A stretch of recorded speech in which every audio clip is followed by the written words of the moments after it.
Hi friends, good morning. Srinu Rani కిచెన్కి స్వాగతం. ఈరోజైతే ఇంకా శ్రీవారు వచ్చేసి రైతు బజార్ వెళ్ళి వచ్చారు.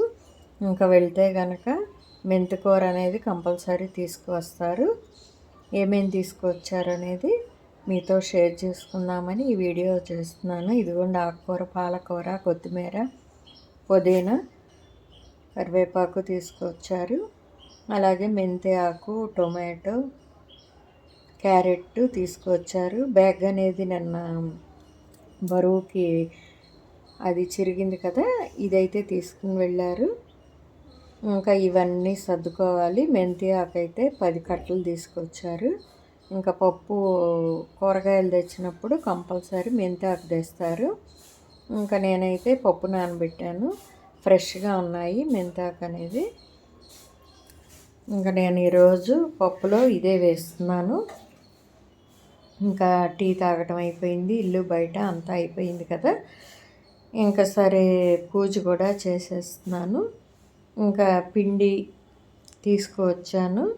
దోశ, ఇడ్లీ 2 ఏం టిఫిన్ అడుగుతారో ఏంటో అని ఈ విధంగా 2 అయితే స్టవ్ దగ్గరికి తీసుకువస్తాను. ఎప్పుడు ఏది మారుస్తారో తెలీదు. ఇంకా సరే అని నేను ఏం టిఫిన్ చేశాను అనేది కూడా ఫస్ట్ టైం మన ఛానల్ చూస్తున్నట్లయితే శ్రీను రాణి కిచెన్ సబ్స్క్రైబ్ చేసుకోండి, లైక్ చేయండి.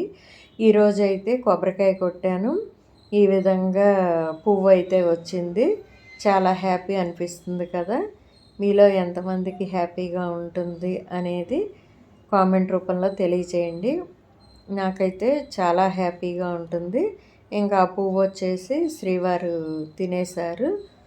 నాకైతే ఎందుకో అది పడదు. ఇంకా చట్నీ అయితే ఈ విధంగా చేశాను. డైలీ కంపల్సరీ రోటి పచ్చడి కనుక లేకపోతే చట్నీ చేస్తూ ఉండాలి. ఇంక ఇక్కడ వచ్చేసి నేను దోసపిండిలో ఉల్లిపాయ, పచ్చిమిర్చి అన్నీ వేసి ఇంకా పునుగులు అయితే వేద్దామని చెప్పాను కదా. 2 పిండ్లు తీసుకొస్తాను.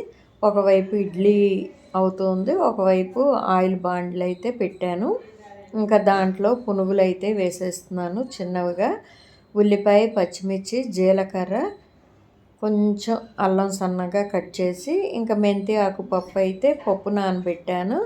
ఇదిగోండి మెంతి ఆకు, ఉల్లిపాయ, పచ్చిమిర్చి, టొమాటో, ఉప్పు, కారం, పసుపు వేసి పోపు వేస్తాను.